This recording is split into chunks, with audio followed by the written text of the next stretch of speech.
Hey Mel, it's Link, and I'm going to be attempting to explain shipping.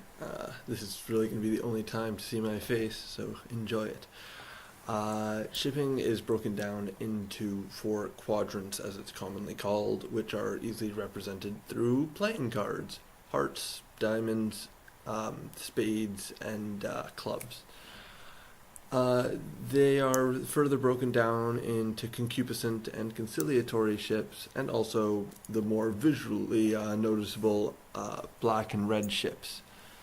Uh, to start with, hearts, also known as the flushed quadrant, uh, and with an official title of mate esprit or mate sprit, taken from the word mate and the French word esprit, which means spirit, so spirit of love. It's our most human concept of love, clearly. We use it for most of our shipping in real life, and really it's the only quadrant day to day people really care about.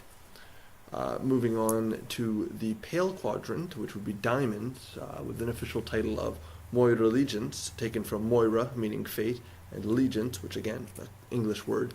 Andrew Hussey, who created Homestuck, just loves portmanteaus, as do I.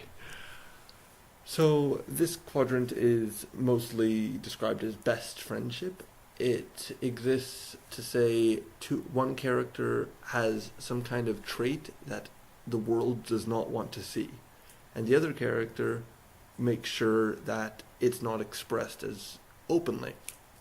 A radical example of this would be, let's say person A is radically racist. If person A is radically racist, then person B will stop him from making terrible comments in public. At the same time, person A will help person B get over issues of stepping on tiptoes, dancing around issues. It's just a way to sort of work on each other's issues together, and that's why it's usually reserved for best friends. Moving on to the ashen quadrant, also which is clubs, also known as auspisticism, which is from auspicious, and what else is it from? I can't even remember now. Auspisticism. I'll have to look that up later. But either way, it's definitely going to be another portmanteau. So auspisticism is when there's two characters who hate each other a great deal, but there's something in the way. There's something stopping them from becoming a hate-love relationship, or some kind, or a potent rivalry. Usually, this is a third character stepping in and moderating. So, for example, if three people are on a team together, and two of the people hate each other, the third person's going to make sure they don't kill each other, and that would be auspisticism. And finally, we get to the collisionist quadrant, which is spades, also known as kismeticitude, which is taken from nemesis and kismet. I know, portmanteaus just everywhere. So this is hate-love, not to be confused with love-hate relationships. It's a hate very strong that is often sensual. It is one of the romantic quadrants, so it's less common to see nowadays, but it's more common to see in manga or really any social media. You'll see it even though it doesn't happen very commonly in real life.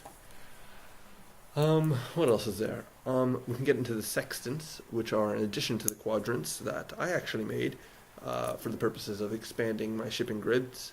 They're represented by this symbol, and I'm going to assume I flash it on the screen for you, and this symbol. The first being the red ship, and the second being the black ship of simple quadrants, as I call them. Essentially, this means that they are for not particularly strong relationships. This would be friendship for the positive, and generally disliking someone, or platonic hatred, which is much more common, so that's why there needed to be a symbol for it on the grid. The reason I picked these symbols is because that if you look at it, it shows less than slash, which I thought was a little funny joke considering slash fic is something you should never look up on the internet. And then the second one is just nice because it's also the same symbol as a broken friendship by placing the slash in the middle, similar with a broken heart or a broken any quadrant really. There's not too much else. 5D shipping is not a very complicated matter. I mean, I'm definitely not going to be showing any of it on here. I'll show you a 3D grid. That's simple enough. There you go. It's on your screen for you. But as for 5D shipping, it is essentially by representing it on 2 dimensions, we can represent the 3-dimensional space, which is our meat space, everything around us. By adding an additional dimension to the grid, which would be, for example, a filing system with each piece of paper being one plane, you can show the progression through time, thereby accessing the 4th dimension. And then finally, if you use a program like SolidWorks, you can create a 3D moving grid that will change over time. And by doing this, you'll be able to express everything in the real world, the changes over time, and a potentially infinite number of alternate universes. The ambitious one of me who actually does this, because I'm the one who made it, hooray! So the ambitious me who made this, I can use this to put all of my universes from different series, for example, Homestuck, Zelda, Thief, if I so choose, into one file, which I can then access at any time, go to the appropriate time on the video or on the 3D animation, and examine all the ships there. As you've seen, there's red is positive motion, black is negative. That's about it. Thanks for listening.